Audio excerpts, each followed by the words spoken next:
বাঙালির সঙ্গে মিষ্টির একটা বড়ই মিষ্টি সম্পর্ক। কিন্তু বাঙালি ছাড়াও কোনো বিদেশি, বিশেষ করে কোনো সাহেব মানুষ যে এইভাবে মিষ্টির প্রেমে পড়তে পারে, সত্যি যেন ভাবা যায় না। আজকে আপনাদেরকে বলবো এক মিষ্টির প্রেমের কথা। এমন প্রেম যে কারণে ট্রেন দাঁড়াতো 1 ঘন্টা। কোন ট্রেন দাঁড়াতো বর্তমানেও কিন্তু সেই ট্রেন যাতায়াত করে। শুনলে পরে একেবারে অবাক হয়ে যাবেন। আজকে আপনাদেরকে বলবো লেডি কেনির গল্প। লেডি কেনির নাম কোথা থেকে এসেছে সেটা তো আমরা অনেকেই জানি, কিন্তু লেডি কেনিকে নিয়ে এরকম অজানা ঘটনা হয়তো আমরা অনেকেই জানি না। তাই অবশ্যই ভিডিওটা শেষ পর্যন্ত দেখবেন। ভালো লাগলে পরে লাইক করবেন, শেয়ার করবেন, সাবস্ক্রাইব করবেন আজ তাক বাংলার ইউটিউব চ্যানেলকে। আমি শ্রেয়সী রয়েছি আপনাদের সঙ্গে। তো চলুন শুরু করা যাক। মিষ্টির জগতে আরো 5টা মিষ্টির মধ্যে যদি কোনো মিষ্টি ভীষণভাবে জনপ্রিয় হয়ে থাকে, বিশেষ করে যদি রসগোল্লার পরেই কোনো মিষ্টিকে স্থান দেওয়া হয়, সেই রসালো মিষ্টি বলতেই মনে পড়ে যায় লেডি কেনির কথা। লেডি কেনির নামটার সঙ্গে জড়িয়ে রয়েছে অনেক অনেক ইতিহাস। আমরা জানি যে লর্ড ক্যানিং এর স্ত্রী লেডি ক্যানিং এর নাম থেকেই এই লেডি কেনি নামটি এসেছে। লর্ড ক্যানিং ব্রিটিশদের কাছে খুবই জনপ্রিয় একজন গভর্নর হয়ে উঠলেও ভারতীয়দের কাছে তিনি ছিলেন নিন্দিত। 1835 সালে শার্লট স্টুয়ার্টের সঙ্গে লর্ড ক্যানিং এর বিয়ে হয়ে যায়, আর তারপর থেকে তার স্ত্রীকে সবাই লেডি ক্যানিং বলেই ডাকতেন। কথিত আছে 1856 সাল নাগাদ কলকাতা এলেন ভাইসরয় পত্নী লেডি ক্যানিং। স্ত্রীর জন্মদিনে তিনি তৎকালীন ভীমনাগ, মানে বর্তমানেও যার মিষ্টি আমরা খেয়ে থাকি, সেই ভীমনাগকে মিষ্টি তৈরি করার বরাত দিলেন।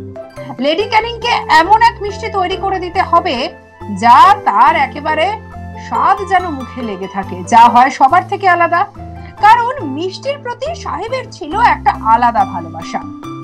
আর কলকাতা তো মিষ্টি, সন্দেশ এসবের আতুর ঘর। আর সেই মিষ্টি এমন মিষ্টি হতে হবে যা আগে কেউ খায়নি। ভীমনাগ তার কথা শোনা মাত্রই রাজি হয়ে যান।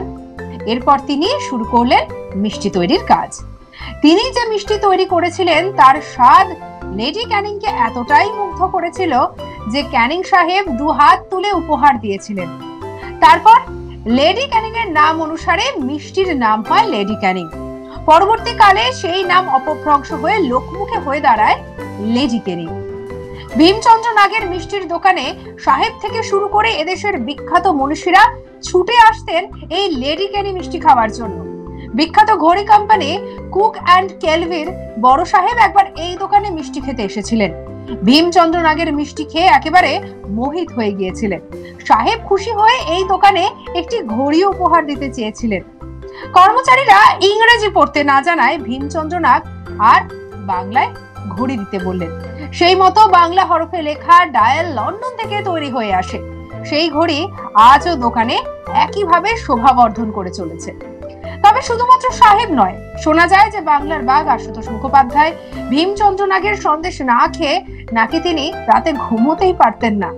এমনকি রানী রাসমণির বাড়ির যে কোনো অনুষ্ঠানেও এই ভীমচন্দ্র নাগের কড়া পাকের মিষ্টি ছিল বাধা ধরা। জগদীশ চন্দ্র বসু, মেঘনাথ সাহা, প্রফুল্ল চন্দ্র রায় এই দোকানের মিষ্টি খেতে ভালোবাসতেন। রাজা রামমোহনও নাকি এই দোকানের মিষ্টি তার খুব প্রিয় ছিল। আপনাদেরকে বলছিলাম এই লেডি কেনি মিষ্টির সম্পর্কে, যে মিষ্টির জন্য ট্রেন দাঁড়াতো রানাঘাটে 1 ঘন্টা। কিন্তু এরকম আরো অনেক কিছু রয়েছে যেগুলো আমাদের হচ্ছে অজানা। যদি আপনারা এমন কোনো প্রজাতি বা এমন কোনো জাতির সম্পর্কে জানতে চান যারা রাম ভক্ত, যারা নিজেদের শরীরটাকে রামের জন্য উৎসর্গ করেছে, তাদের কথা জানতে চাইলে অবশ্যই আপনারা আই বাটনে ক্লিক করে দেখতে পারেন পুরো ভিডিওটা। এছাড়াও ডেসক্রিপশন বক্সে দেওয়া লিংকে পেয়ে যাবেন। তবে যার কথা আমরা বলছিলাম, লর্ড ক্যানিং এবং লেডি ক্যানিং, যাদেরকে নিয়ে আজকে আমাদের এই আলোচনার বিষয়। এখানকার সেলিব্রিটিদের মতোই তখন লর্ড এন্ড লেডি ক্যানিং এর বিবাহিত জীবন নিয়ে আলোচনা কিছু কম হয়নি। বিশেষ করে লেডি ক্যানিং হয়ে উঠলেন একজন জনপ্রিয় চরিত্র। ভারতীয় সংস্কৃতির ওপর তার নিদারুণ সহানুভূতি ছিল। অসাধারণ লেডি ক্যানিং এর দক্ষতা, চিত্রশিল্প সবকিছু ছিল মানুষের কাছে প্রিয়। আবার তিনি নাকি গাছপালা ভীষণই ভালোবাসতেন। জানা যায় যে এই লেডি ক্যানিং কে নিয়েই একটা ঘটনা শোনা যায়, যে এই যে মিষ্টির কথা আমরা বলছি, এই মিষ্টি নিয়ে রয়েছে নানা ঘটনা। বলা হয় যে লেডি ক্যানিং নাকি নাকি রেলপথের সঙ্গেও জুড়ে গিয়েছিল এই মিষ্টির ইতিহাস।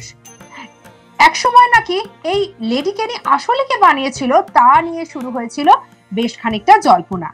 শোনা যায় যে এই রকম কথাও নাকি বলা হয়েছিল যে ভীমনাগ এক প্রকার মিষ্টি বানিয়ে তার নাম দেয় লেডি ক্যানিং, আর অন্যদিকে নাকি লেডি ক্যানিং এর জন্মদিন উপলক্ষে লর্ড ক্যানিং অর্ডার দিয়েছিলেন ভাজা রসের এক বিশেষ মিষ্টির, যার স্বাদ কেউ কখনো আগে পায়নি, যা নাকি পরবর্তীকালে লেডি ক্যানিং নাম হয়ে উঠেছিল।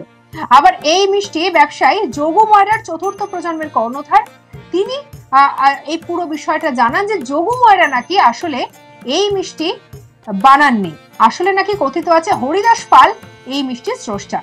এবং এই যে হরিদাস পালের কথা বলছি, এই হরিদাস পালের থেকে মিষ্টি নিতেই নাকি দার্জিলিং মেল সেই সময় যখন রানাঘাট হয়ে যেত তখন নাকি দার্জিলিং মেল দাঁড়াতো প্রায় 1 ঘন্টা শুধুমাত্র মিষ্টি কেনার জন্য।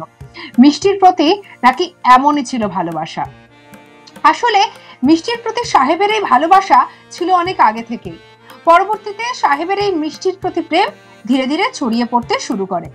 আর ঠিক এইভাবেই লেডি ক্যানিং এবং লর্ড ক্যানিং এর জন্য স্পেশাল মিষ্টি বানানো, তাদের নামকরণ এবং সবকিছুকে একেবারে যেন জড়িয়ে রয়েছে এই মিষ্টির ইতিহাসের সঙ্গে। এবারে এই মিষ্টির ইতিহাস বলতে গেলে আমরা আবার অনেকেই এই পান্তুয়া আর এই লেডি কেনি এই দুটোর মধ্যে আমরা কিন্তু বেশ গুলিয়ে ফেলি। মনে হয় যে আসলে কোন মিষ্টিটা কেমন, আবার কালো জাম সেটাও দেখতে অনেকটা একই রকম। আসলে এই তিনটে মিষ্টি যতই দেখতে অনেকটা একই রকম বা সামান্য পার্থক্য হোক, বানানোর ক্ষেত্রেও কিন্তু বেশ কিছু পার্থক্য রয়েছে। কালো জাম বা পান্তুয়া বা লেডি কেনির মধ্যে সব থেকে যেটা বড় পার্থক্য সেটা হচ্ছে পান্তুয়া তৈরি হয় ক্ষীর দিয়ে আর লেডি কেনি তৈরি হয় ছানা দিয়ে। আর এখানেই হচ্ছে পান্তুয়া আর লেডি কেনির মধ্যে পার্থক্য। এরপরে লেডি কেনি একটু লালচে ধরনের হয়, রস হয় একটু পাতলা।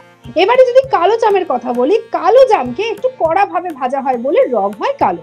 এছাড়া লেডি কেনির ভেতরটা হয় ফাঁপা, ছানার তৈরি, রসে টইটুম্বুর। এবারে কিন্তু কালো জামের রসটা হয় একটু ঘন। আর এখানেই হয়ে যায় কালো জাম, পান্তুয়া এবং লেডি কেনির মধ্যে পার্থক্য। এরপরে যেটা জানা যায় যে এই মিষ্টি সেই কালে দাঁড়িয়েও উত্তর কলকাতা দক্ষিণ কলকাতার মিষ্টি নিয়ে ছিল জোর জল্পনা। তবে মিষ্টির দাঁড়িপাল্লায় নাকি বরাবর দক্ষিণ কলকাতার চেয়ে বেশি জনপ্রিয় ছিল উত্তর কলকাতার মিষ্টি। আর সেই জন্যই মিষ্টি বলতেই তৎকালীন সময়েও উত্তর কলকাতার মিষ্টির কথাই বারবার সামনে উঠে আসতো। আর সেখান থেকে পাওয়া যায় এই লেডি কেনির মিষ্টির ইতিহাস। কেমন লাগলো আজকে আপনাদের লেডি কেনির ইতিহাস সম্পর্কে জেনে? যদি ভালো লেগে থাকে লাইক করবেন, শেয়ার করবেন, সাবস্ক্রাইব করবেন আজ তাক বাংলার ইউটিউব চ্যানেলকে। আমি শ্রেয়সী ছিলাম আপনাদের সঙ্গে। আরো অন্যান্য খবরের জন্য আমাদেরকে ফলো করতে, সাবস্ক্রাইব করতে ভুলবেন না।